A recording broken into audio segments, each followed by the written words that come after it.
দেশ বিদেশের সংবাদ শুনতে স্বাগতম সবাইকে। শুরুতেই জানিয়ে দিচ্ছি সংবাদ শিরোনাম। ইরানের পারমাণবিক স্থাপনায় ইসরায়েলি সম্ভাব্য হামলায় যুক্তরাষ্ট্রের না। হাসিনা সরকারের মন্ত্রী নেতারা গ্রেপ্তার না হওয়ায় উদ্বেগ বিএনপির। ডলারের বাড়তি দামে খেলাপি হচ্ছেন ব্যবসায়ীরা। সাকিব ও তার স্ত্রীর ব্যাংক হিসাবের তথ্য চাইল বিএফআইইউ। এবার বিস্তারিত।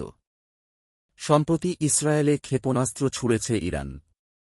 প্রয়াত হামাস নেতা ইসমাইল হানিয়াহ ও হিজবুল্লাহ নেতা হাসান নাসরুল্লাহ হত্যার ঘটনার প্রতিশোধ হিসেবেই এই হামলা চালিয়েছে তেহরান। সেই হামলার প্রতিশোধ নিতে পাল্টা আক্রমণ করতে মরিয়া ইসরায়েল। তবে প্রতিশোধ নিতে গিয়ে যদি ইসরায়েল ইরানের পারমাণবিক স্থাপনায় হামলা চালায় তবে তাতে সায় দেবে না যুক্তরাষ্ট্র। মার্কিন প্রেসিডেন্ট জো বাইডেন এই কথা জানিয়েছেন।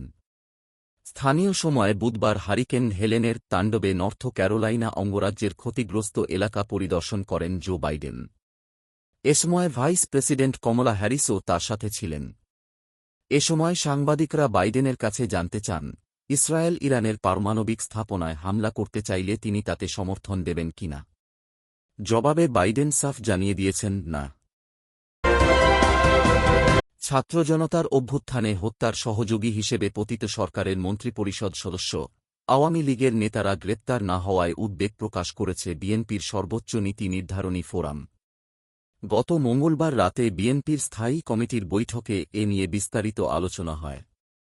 বৈঠক সূত্রে জানা যায়, শেখ হাসিনা সরকারের এমন গুরুত্বপূর্ণ ব্যক্তি, মন্ত্রিসংসদ সদস্য বিদেশে পালিয়ে গেছেন। তাদের কাউকে কাউকে ভারতের বিভিন্ন মাজার ও পার্কেও দেখা গেছে।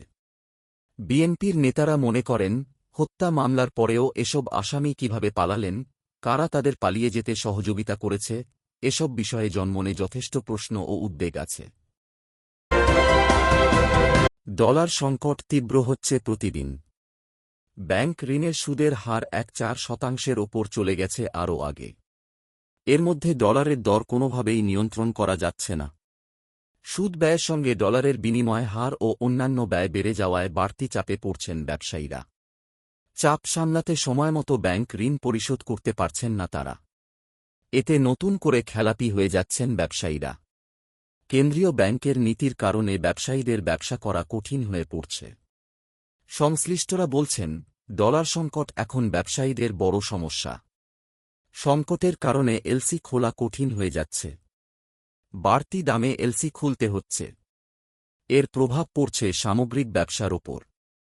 ফলে ব্যাংক ঋণের কিস্তি শোধ করতে বিলম্ব হচ্ছে। এতে অনেকে খেলাপি হয়ে পড়ছেন। এই অচলাবস্থা রোধে ব্যবসায়ীদের বিশেষ সুবিধা দেওয়া উচিত বলে মনে করছেন সংশ্লিষ্টরা।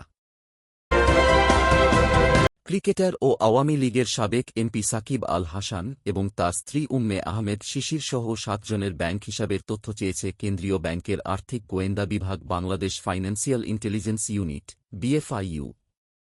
বুধবার 2 অক্টোবর পাঠানো এক চিঠিতে বিএফআইইউ এই তথ্য চেয়েছে। আরও যাদের ব্যাংক হিসাবের তথ্য চাওয়া হয়েছে তাদের মধ্যে রয়েছেন আবুল কালাম মাদবর, মো. নাজমুল বাশার খান, মোহাম্মদ বাশার, কণিকা আফরোজ ও কাজী সাদিয়া হাসান।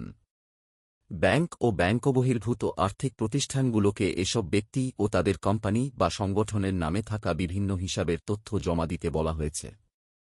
উল্লেখ্য, শেয়ার বাজারে তালিকাভুক্ত বীমা কোম্পানি প্যারামাউন্ট ইন্স্যুরেন্সের শেয়ার নিয়ে কারসাজির দায়ে সম্প্রতি সাকিব আল হাসানকে ৫০ লাখ টাকা জরিমানা করা হয়।